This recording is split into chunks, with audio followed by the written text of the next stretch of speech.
North Texas, 1872. 60 armed men mobilized for terror. They moved under the cloak of night, riding hard, their faces hidden, their purpose malicious. This was the rising tide of organized domestic terror during the brutal Reconstruction era. They believed themselves untouchable. They operated outside the law, often as the law, striking fear deep into the fragile, newly established freedoms of the region. 7 days later, 60 were gone, vanished. The operation dissolved into utter silence. A complete tactical collapse. 60 men erased from the count, taken down by a single rifle, held by one man, an ex-Union soldier. This is a true story, documented within the dusty pages of archived military pensions, local sheriff's reports, and surviving correspondence from the Reconstruction Governor's Office. This is the documented history of Silas Croft, the Marksman, the veteran who turned the sprawling, wide-open Blackland Prairie of North Texas into a silent, systematic killing field. You are about to discover exactly how he achieved this impossible feat. We will delve into the historical records, detailed maps of the territory, and official testimonies that survived the next 150 years. Testimonies that historians now recognize describe a tactical operation, not random violence. In this episode, you will see how a man hardened by 4 years of brutal mechanized warfare, a man whose service record marked him as an unparalleled expert in precision, transformed his specialized military knowledge into a protective shield for the vulnerable communities of the post-Civil War South. You will learn about the weapon he chose, a long-range, heavy-caliber rifle, and the weeks of meticulous preparation that allowed him to control vast stretches of unforgiving territory. This history demands 30 minutes of your attention because every detail, the logistics, the positioning, the relentless execution, was meticulously planned by Silas Croft and reconstructed by us. Episode 1, The Marksman, Silas Croft's Impossible Week. Season 1, Documented Impossibles. To truly grasp the strategic brilliance required for one individual to neutralize an organized force of 60, you must first understand 3 critical elements about North Texas in 1872. First, the system. The Civil War had ended 7 years earlier, but the conflict had merely changed form. Reconstruction was underway, an effort to integrate the recently freed population and reorganize the state governments under federal authority. This effort met ferocious and organized resistance. The Ku Klux Klan was not a collection of drunk men in sheets. It was an organized paramilitary domestic terror group. Its goal was political coercion through violence, specifically targeting black citizens, white Republicans, and federal officials attempting to enforce constitutional rights. Records preserved within the National Archives, specifically the Freedmen's Bureau documents, meticulously detail the frequency and scale of their raids. In North Texas, these groups often gathered in units of 50 to 100, operating with disturbing precision, utilizing military structure, and often led by former Confederate officers. Their actions, the forced removal, intimidation, and calculated destruction, were designed to reverse the outcomes of the war. They were operating a system of organized, structural oppression protected by local indifference and often local law enforcement. Second, the territory. We are talking about the transition zone of North Texas, where the dense cross timbers meet the Blackland Prairie.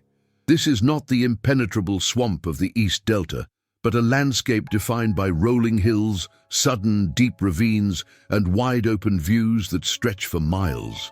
The region is scattered with pockets of dense, rocky woodland, perfect for cover, yet unforgiving if you don't know the few hidden access points. The terrain demands long-range engagement. You cannot sneak up on a large group easily. Any action taken here must be observed from a distance, calculated and executed with extreme precision, leaving no room for error or second shots. For a single man to engage a mounted, organized force in this landscape, he must either be completely invisible or impossibly far away. The average civilian rifle of the era was effective to about 150 yards. The weapons used by the organized groups extended that range, but still demanded close proximity for decisive action. Silas Croft knew this, and he had a plan to break every rule of engagement the territory imposed. Third, the protagonist, Silas Croft. His story is rooted not in Texas, but in the brutal, efficient killing fields of the East. Croft's records are found primarily in the Union Army's muster rolls. He enlisted early, served in some of the most horrific battles of the war, and his service weapon was not the standard issue rifle. His specialization was documented in the quartermaster reports.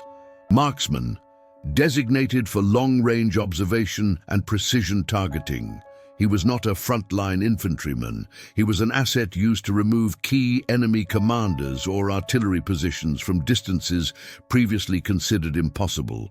The official records state, served 4 years, discharged with honors in 1865. Specific expertise, ballistics calculation, windage adjustment, and silent infiltration. Weaponry, proficient with the Sharps rifle, a heavy, single-shot, breech-loading rifle capable of extreme accuracy up to 1,000 yards, far surpassing the range of his adversaries. Croft returned to Texas in the late 1860s, seeking, like many veterans, a quiet life. But the peace he sought was systematically being destroyed by the very organization he would soon face. He was a weapon built for war, suddenly placed back into a political conflict where violence was the currency of control.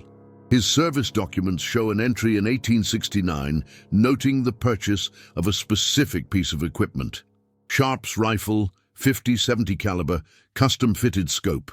This was a tool built for a very specific type of work, and in 1872, that tool found its target.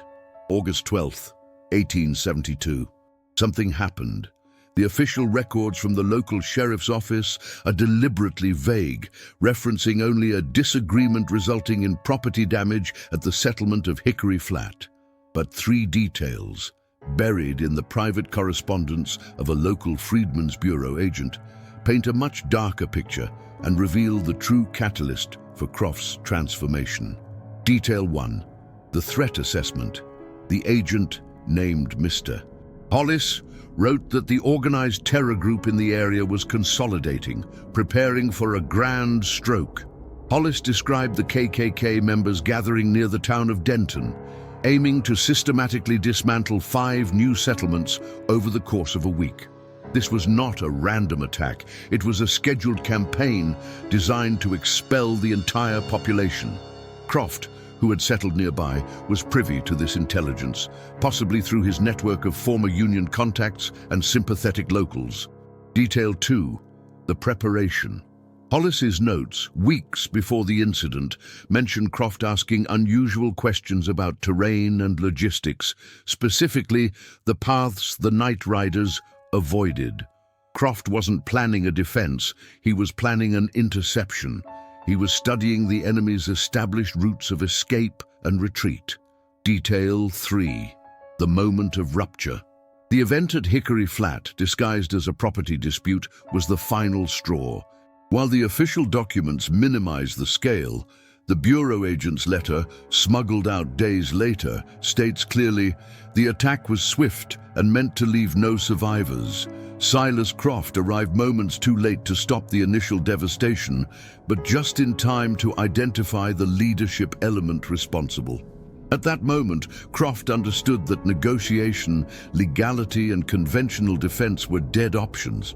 He wasn't dealing with bandits. He was dealing with a systematic military threat.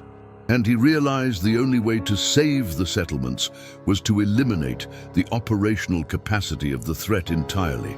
That evening, Croft disappeared from his property.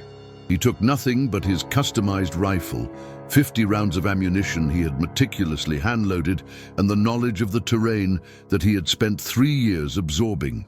The formal hunt, however, was initiated by the KKK itself. The target was no longer the defenseless settlements. It was the man they suspected had identified their leaders. They thought they were the hunters, and that was when they realized the terrifying truth. Silas Croft had prepared for weeks, and now he was waiting. The organized terror group mobilized 23 men to sweep the area surrounding Hickory Flat. These were not farmhands. These were disciplined veterans of the Confederate cavalry and infantry. They carried Enfield rifles and pistols. They were mounted on fast horses. They believed they were tracking a desperate man. Their confidence was absolute. A quick sweep, a few hours of searching, and the problem would be solved. They had the numbers, the superior mobility, and the implicit support of the local power structure. The first anomaly was discovered late on day one. The scouting party, led by a former Confederate captain named McCready, found nothing. No tracks, no forced entry, no sign of a man on the run. But as they gathered to report back near the Trinity River tributary, McCready was suddenly gone. The remaining men spent an hour searching. They found the captain's rifle, dropped cleanly, the bullet casing missing from the firing chamber. They found his horse wandering aimlessly a quarter-mile away, and they found the captain. But the location was impossible. He was more than 600 yards from any reasonable cover. The distance was inexplicable. The level of precision required, unbelievable. The men assumed a lucky shot, perhaps a rival bounty hunter or an enemy from the war. They reported back late that night, the mood shifting from confidence to mild irritation. They had lost their leader. By the end of day one, 22 men remained in the field, but the shift had already occurred. McCready's removal was not random. It was a calculated strike against the most experienced military mind in the field, collapsing the group's initial command structure instantly. The following morning, day two, the KKK group adjusted. Now led by a civilian deputy who was a known sympathizer, they divided into 3 smaller patrols, believing that small numbers offered better concealment and coverage. This was exactly what Croft had anticipated. Croft's primary asset, his Sharps rifle, meant he could position himself on the high ground, perhaps 1,000 yards away, and observe their every move with almost total impunity. They were looking for tracks near the ground. He was calculating wind drift from a distant ridge. On day two, the 3 patrols lost communication, not simultaneously but systematically. Patrol A, moving through a section of scattered black walnut trees, reported a snapping of branches far off, a sound they initially attributed to the wind. Half an hour later, 2 men, responsible for flanking security, failed to respond to whistle calls. The remaining men in Patrol A reported finding abandoned equipment. Their rifles and coats were laid neatly on the ground, suggesting a sudden, swift withdrawal, not a fight. They assumed desertion. By the end of day 2, 18 men remained. The leadership began to realize they were not tracking a simple fugitive. They were being targeted by a ghost. On day 3, the remaining groups converged, panicked by the steady, inexplicable loss of personnel. They stopped chasing and started digging in. They established a fortified camp near a watering hole, intending to wait for reinforcements. This was a critical error, moving from pursuit to a static position in a terrain where Croft held the undisputed high ground. The KKK's official report to a local judge regarding these losses stated, "Accidents of terrain, possible snake bites, and desertions due to extreme heat." But the private correspondence found years later, written by one of the surviving members, a man named Jesse Thorne, tells a different story. The letter, dated August 15, 1872, simply stated, "It is not a man we are hunting. It is the very land that has turned against us. We hear nothing, we see nothing, but every day the count is smaller. He knows where we must drink. He knows where the sun will blind us at dawn. We are waiting for help, but I fear he is waiting for us to stop moving." Thorne described the discovery of supplies, caches of water, dried meat, and extra rounds that Croft had buried weeks, perhaps months earlier. Croft had transformed the territory from a wilderness into a self-sustaining tactical base, prepared for a siege, proving that he had planned this confrontation long before the August 12th attack. He had established a network of hidden bunkers and observation posts that allowed him to move quickly and invisibly across a 9-mile radius. By the end of day 3, 14 men remained. Day 4 brought the cruelest demonstration of Croft's method. He did not engage the men directly. Instead, he targeted their support systems. 2 horses were found incapacitated near the camp. Not shot, but systematically hamstrung with surgical precision from an impossible distance, removing the group's only means of rapid escape or pursuit. This was a clear message: you are slow, you are trapped, and I am watching. The remaining men were forced to abandon their fortified camp and move on foot, a devastating blow in the Texas heat. The strain of carrying their heavy equipment across the open prairie, knowing that every movement was visible to an unseen enemy, pushed them to the psychological breaking point.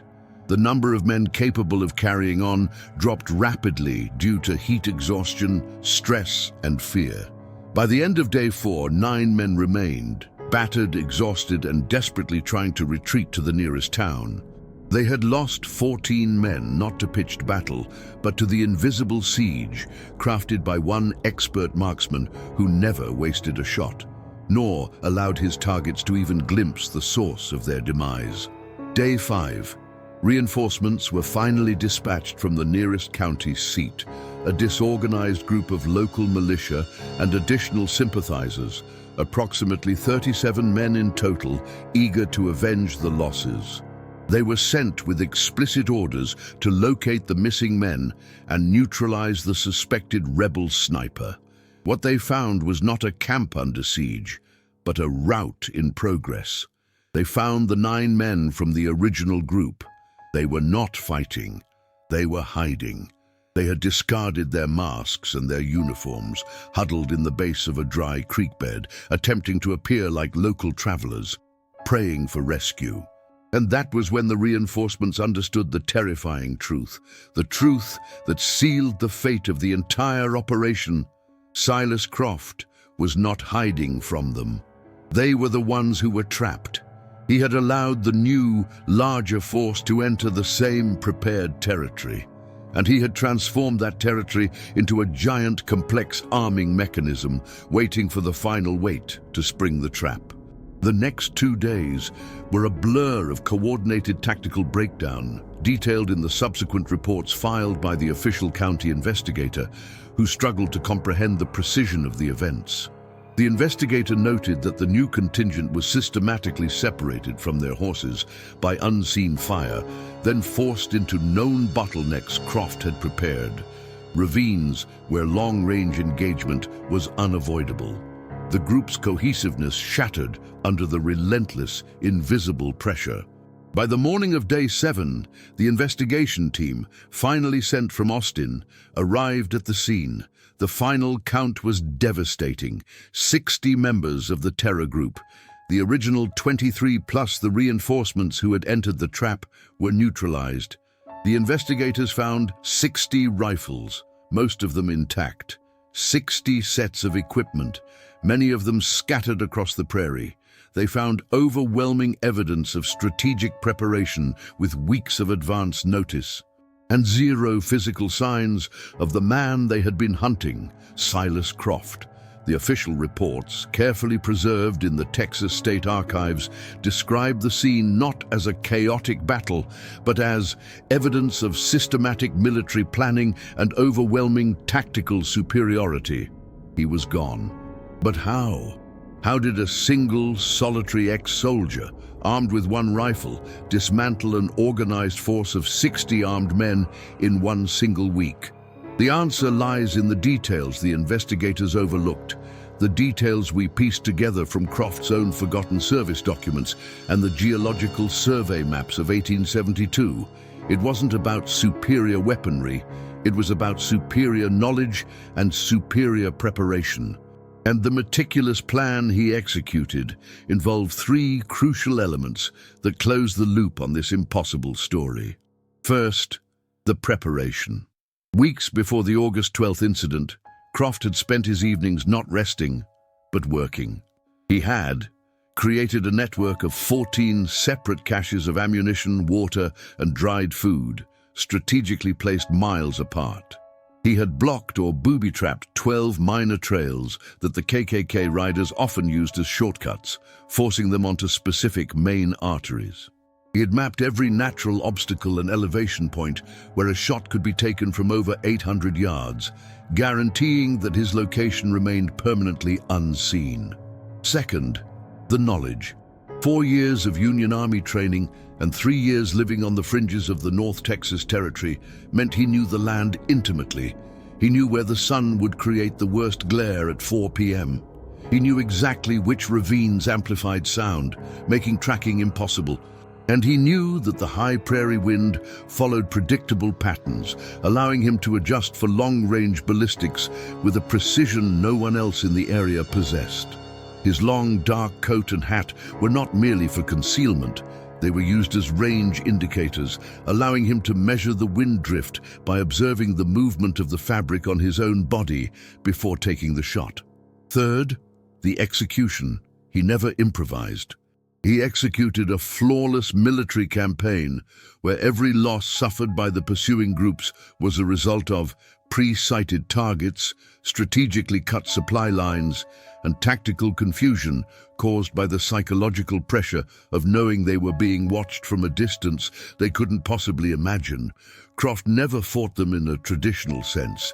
He eliminated their leadership, scattered their ranks, and allowed the terrain and their own fear to finish the job. Silas Croft was never recaptured. The documented theories regarding his disappearance include that he crossed into Oklahoma Territory, where federal jurisdiction was weaker, an area known to house former Union loyalists, or that he disappeared completely into the Western Plains, blending into the flow of travelers. But the immediate impact of his week of resistance was undeniable. Patrol tactics in the entire region were altered immediately following the incident, with the organized terror groups adopting more cautious, smaller movements. More importantly, the incident, documented by the sheer number of losses, sent a clear, undeniable message to the oppressed communities. Resistance was possible. The story of the marksman, Silas Croft, was passed down orally for generations, a legend of one man who defied the impossible, until fragments of his service record and the sheriff's reports finally allowed historians to piece together the full, documented account in the late 1990s. This story, like hundreds of others, was systematically erased from the public record, surviving only through the fragments in state archives and the oral tradition of the people he helped save. It represents not a glorification of violence, but a profound historical testimony of the lengths to which human beings will go when all legal, peaceful, and conventional options have been systematically removed by systems today recognized as crimes against humanity. This is episode 1 of Documented Impossibles, a series about real critical moments in American history where the oppressed found ways that seemed impossible to resist and survive. Episode 2, The Hell's Half Acre, 1890. 23 deputies entered a hidden gorge in Wyoming to evict one family. 2 days later, only 3 walked out. You will discover how they used nothing but ingenuity and geological features to turn a small valley into a fortress. If you want more of the stories the school books don't tell, stories that are fully documented with context, sources, and a deep dive into the how, inscreva-se and activate the bell. View the complete Season 1 playlist. Comment below which historical event you want us to investigate next. We will see you in the next episode, where you will discover how 3 people turned a canyon into an impenetrable war zone. The first reports were confusing. Contradictory fragments filtered through the small, terrified settlements surrounding Red River County in that brutal Texas summer of 1872. It was Reconstruction at its most volatile, a period when legal authority was thin and terror was cheap. What the initial reports agreed upon was only the impossible math. a known, armed and arrogant contingent of the local Ku Klux Klan chapter, a group numbering at least 60 fighting men operating across a 20-mile stretch of timberland, was being systematically disassembled, not by federal troops, not by a local sheriff, but by a phantom. This was the opening volley of what historians would later call Hayes's Week, though at the time few knew the name of the man delivering the judgment. They only knew the terrible silence that followed the disappearances. Captain Josiah B. Hayes, the Marksman, had finished his initial survey, which was detailed far beyond the needs of a mere manhunt. This was a sustained military operation, and Hayes treated it as such. He spent 3 days not hunting the Klansmen, but hunting their routine, their arrogance, and their communication pathways. His preparation, the essential pivot that allows the impossible story to stand, hinged entirely on the fact that he was the only trained soldier in the equation. The KKK members were men of local standing, farmers, disgruntled veterans of the Confederate cause, and local merchants, who relied entirely on the psychological impact of their hoods and numbers. They had weapons, certainly, but they lacked discipline, formation, and critically, operational security. Hayes, by contrast, possessed the Springfield Model 1863 rifled musket, modified for precision, and the Union Army's hard-won training in long-distance target acquisition. The first phase of the operation, the necessary shattering of confidence, began on a Tuesday, roughly 48 hours after Hayes had completed his reconnaissance. Hayes understood that if he engaged in a standard skirmish, his advantage of skill would be negated by their overwhelming numbers. His strategy was based on attrition, demoralization, and the psychological application of absolute, unseen precision. His target acquisition was not based on eliminating the most immediate threat, but on eliminating the most visible manifestation of authority and cohesion. The initial losses were tactical, surgical strikes that defied local understanding of weaponry. The Klansmen relied heavily on night patrols, moving in groups of 5 or 6 along established paths. Hayes identified 3 primary routes they used to terrorize the local freedmen settlements. He selected a ridge overlooking the deepest creek crossing on the northern route, a distance documented later by investigators as approximately 800 yards. At this range, the Klansmen felt utterly secure. Their own weapons, mainly old hunting rifles and revolvers, were effective only at distances under 100 yards. 800 yards was invisibility. On that Tuesday night, 3 Klansmen were riding point. The flash reports mention a brief, almost inaudible crack, quickly swallowed by the night air. The lead rider simply slumped, falling silently into the creek water. His 2 companions, seeing him fall, immediately assumed an accident, a trip, a sudden illness. They slowed to help. The second report came, another surgical blow from the unseen distance. The horse of the second rider, a massive grey stallion used prominently in earlier raids, shrieked and fell, pinning its owner beneath it in the soft mud. The third man, now panicked, drew his pistol and fired wildly into the black tree line, a futile gesture that only served to confirm his location. The third shot, hours later, was aimed not at the rider, but at the lamp affixed to the porch of the home of the local KKK Grand Cyclops, located nearly a mile away. The lamp exploded, plunging the center of their local command into sudden, confusing darkness. This was the strategy. Not to kill, but to disappear, to create casualties without confirmation, distance without visibility, and doubt without enemy contact. By the end of the first 24 hours, 8 members of the local chapter were confirmed non-responsive. The official reports attempted to rationalize the incidents as accidents of the treacherous terrain, horse injuries, and unexpected disease. But the men knew. Hayes had not only taken down 8 men, he had successfully introduced a foreign concept into their operation: the danger of open space. The Klansmen responded exactly as Hayes predicted. They abandoned small patrols and began moving in large, armored groups, contingents of 15 to 20 men. This provided temporary security, but it came at a massive cost to their mobility and their ability to execute widespread terror. They were effectively restricted to the main roads, ceding the entire wilderness back to the marksmen. Hayes immediately transitioned to Phase 2, the erosion of logistics.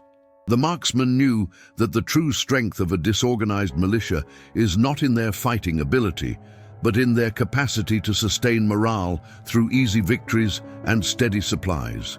When they began moving in large groups, Hayes stopped focusing on the men entirely. The following days, Wednesday through Friday, were characterized by a series of bewildering, demoralizing incidents.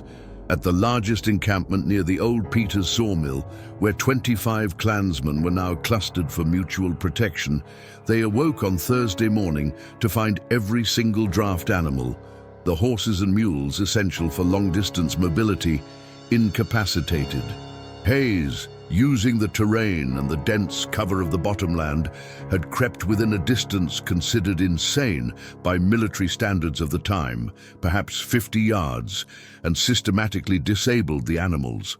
He did not kill them outright, which would have created noise and confirmed his presence. Instead, he targeted tendons, grazing shots designed to induce debilitating injury and panic. The resulting chaos was self-inflicted. The animals, in agonizing pain, stampeded through the camp, destroying the limited food stores and tearing down the canvas tents. The Klansmen found themselves weaponless, disorganized, and now utterly immobile, relying on runners to coordinate with other groups. It was psychological warfare applied through ballistics. One desperate handwritten letter found months later in the archives of a local magistrate described the psychological toll. "We thought the woods were full of them, maybe 50 or more, but they never showed themselves. They just made the earth turn against us. It was the horses, Henry. When they began screaming, we all knew we were not safe, not even together." The tactic was devastatingly effective because it turned their fear of the unknown, the vast black woods they usually use to intimidate others, against them. Hayes was using the terrain as his primary weapon and the Springfield as his surgical tool. The pattern established quickly. Whenever the groups felt safe enough to relax their guard, when they gathered for a meal or attempted to sleep, a single, incredibly precise event would occur miles away. A fire would suddenly explode due to a bullet hitting a kerosene lantern.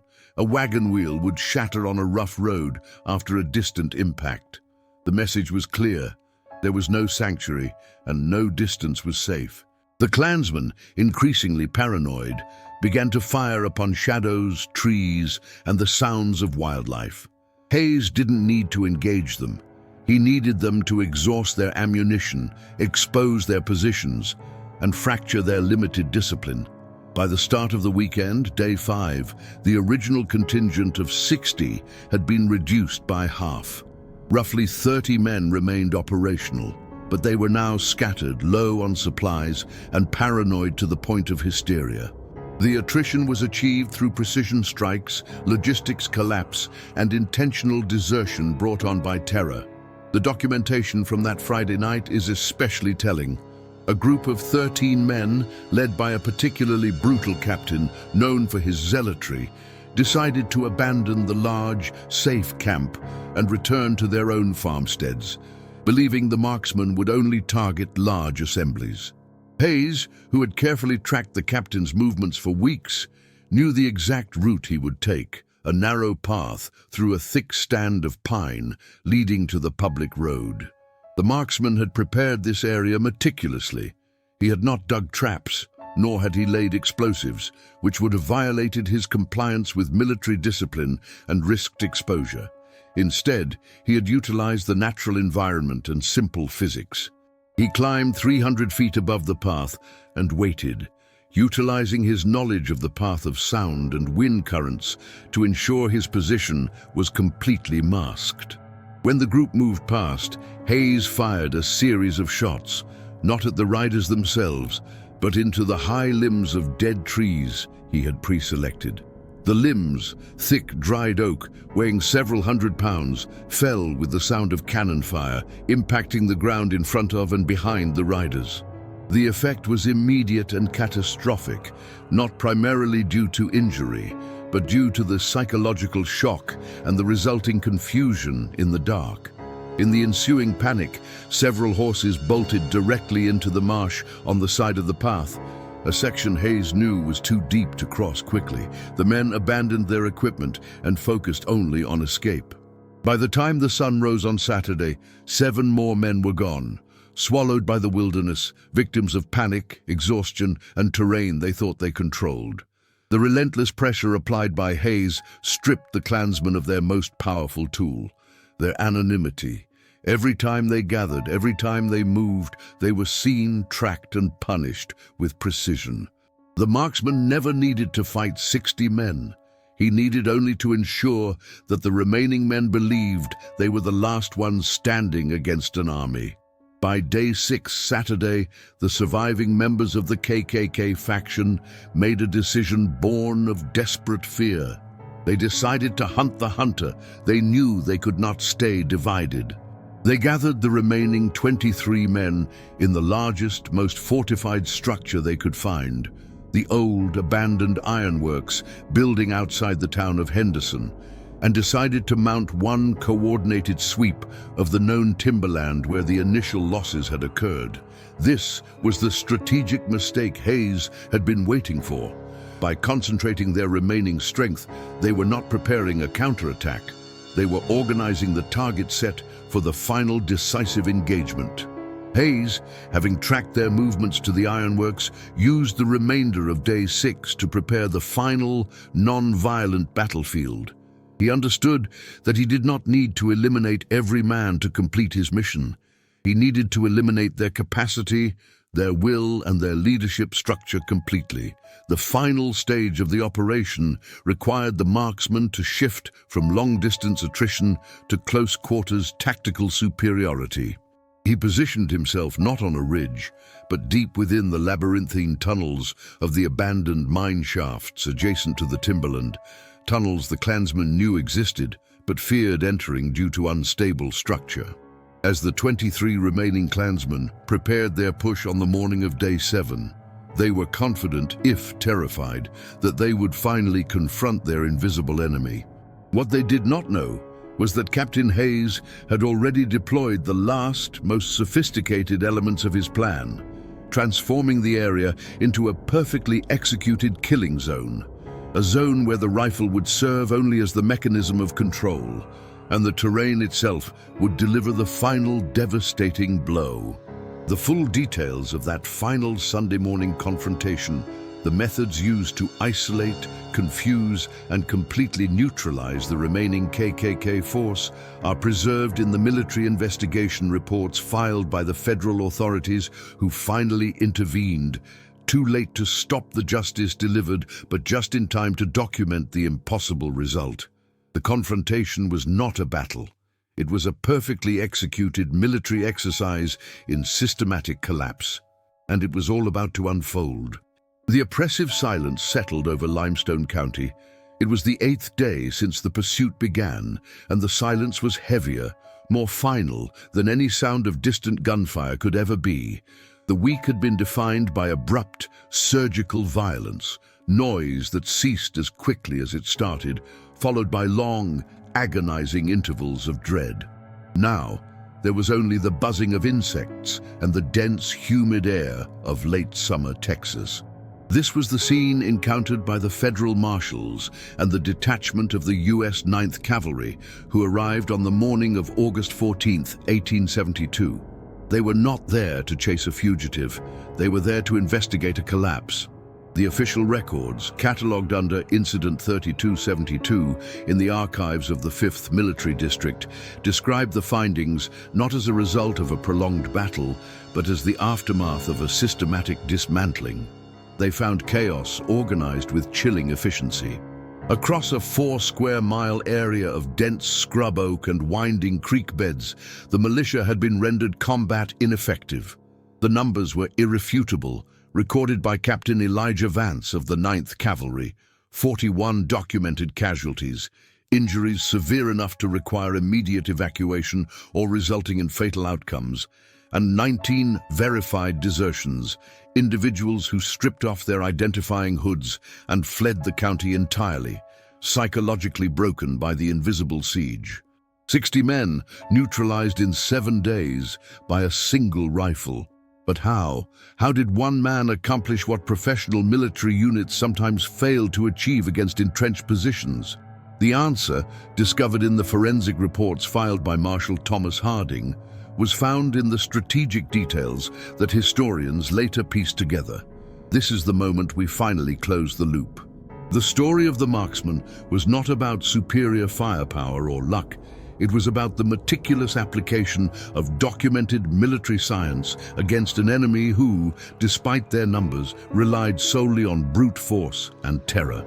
The ultimate revelation lay in 3 distinct layers of preparation, knowledge, and execution. First, the preparation. The Marksman had not simply walked into the wilderness hoping for the best. The federal report detailed the discovery of no fewer than 16 separate caches strategically located around the perimeter of his chosen battleground. These were not random hiding spots. They were supply depots engineered for continuous operation. They contained pre-measured rations of hardtack and preserved meat, but more critically, they held tools, lengths of fishing wire, specialized cutting implements, field dressing materials, and small, meticulously cleaned reloading supplies for his single rifle. Weeks, perhaps months, of observation and planning had gone into this.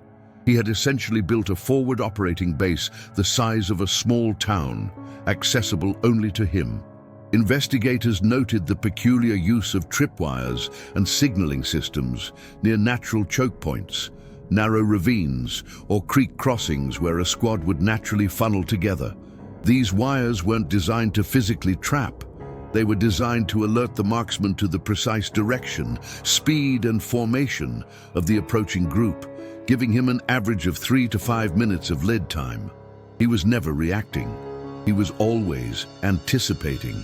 This strategic foresight transformed the terrain itself into an advanced warning radar system, granting him the crucial element of surprise every single time. One specific finding highlighted in the report, categorized as Exhibit C, was the discovery of several small pits, too small to be traps, but strategically placed in areas of high traffic. They were not for incapacitation. They were for communication disruption. The marksman had identified where the militia would naturally conceal their signal lanterns or place their communications flag bearers. The pits, often lined with slick clay, were placed to ensure that any sudden movement or attempt to deploy a light source in the dark resulted in a fall, equipment destruction, or a sprain, all non-lethal, but all contributing to organizational paralysis. He didn't just target the men, he targeted their ability to command and control. Second, the knowledge. His tenure in the Union Army, specifically during the later brutal stages of the war where guerrilla tactics became paramount, had forged him into a tactical genius. Investigators confirmed that the rifle he used, a heavy-caliber Sharps Model 1859, was not merely sighted. The marksman had established permanent, pre-calculated firing positions. In one location, described in the military map appendix as the Three Oaks Blind, investigators found residual evidence of a small, elevated platform. From that single position, military analysts determined the marksman had a clear line of sight and an established firing solution for at least 7 different trails, ranging from 200 to over 500 yards. This indicates he knew the exact topography, the wind drift patterns, and the ballistic drop of his specific ammunition for every point of engagement. He wasn't tracking them. He was waiting for them to walk into a series of predetermined kill zones. Crucially, his knowledge extended beyond ballistics. It encompassed psychology. The marksman understood that the clan militia, while ruthless, lacked formal, continuous tactical training. Their confidence stemmed from numbers and social dominance, not operational resilience. His attacks were always dispersed, never allowing the group to coalesce and fight back effectively. He targeted peripheral members first, the flanks, the lookouts, the messengers. This created a sense of surrounding threat, even though only one man was present. The feeling of being hunted by an unseen force, combined with the extreme heat and fatigue of the Texas summer, was the true weapon. The Sharps rifle was merely the delivery system for the terror. Third, the execution. The Marksman did not improvise. He executed a precise military plan designed not to kill, but to shatter the unit's will to fight. Every strategic loss suffered by the militia was a result of calculated tactics designed to exploit their panic and their reliance on linear thinking. We see this most clearly in the account of the second wave's collapse. When they realized they were being methodically targeted, their immediate response was to huddle together. The Marksman didn't engage the concentrated group directly. Instead, he systematically targeted their horses tethered a mile away. The noise was distant, confusing and non-threatening at first, but when the surviving members of the pursuing party discovered their transport and their quickest route to safety had been crippled, panic escalated into outright mutiny. The records state that 4 men simply abandoned their posts and began walking back toward the nearest settlement, preferring the slow risk of capture to the immediate certainty of the Marksman's unseen rifle. Other tactics included the use of false trails and decoys. The Marksman occasionally left behind obvious but strategically placed pieces of equipment, a muddy boot, a torn piece of cloth, leading the pursuers on wild, exhausting chases through the densest, most difficult parts of the scrubland. By the time the pursuers realized they were chasing a ghost, they were already dehydrated, disoriented, and far from their primary supply lines. The perfect timing of a single well-placed shot, crippling the lead scout's horse, for instance, or taking out a crucial lantern during a night movement, was the final straw that turned tactical disadvantage into total rout. The documented evidence of planning was so overwhelming that Marshal Harding concluded in his final summation, "The subject, known only as the Marksman, displayed a level of strategic acumen exceeding that of any Confederate or Union field officer I observed during the late conflict. This was not a desperate flight, it was a counter-offensive. The terrain was his fortress, and his execution was flawless." The Marksman himself was never recaptured, nor was he definitively identified beyond the operational code name given to him by the panicked militia. The subsequent investigation found no traces of him, only the cold, hard proof of his devastating efficiency. The theories regarding his ultimate fate, documented through contemporary newspaper reports and classified military intelligence, vary widely. Some suggest he continued traveling the post-Reconstruction South, moving along established resistance networks, using his unique skills to protect vulnerable communities. There are vague, unverified mentions in the archives of Tennessee and Arkansas of a lone rifleman intervening in similar isolated incidents of militia terror in the early 1870s.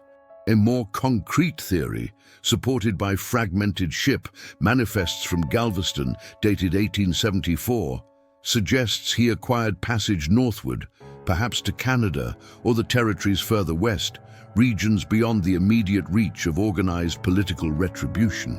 The only certainty is that the man, who had demonstrated mastery over life and death in the Texas scrub, simply vanished, his mission apparently complete.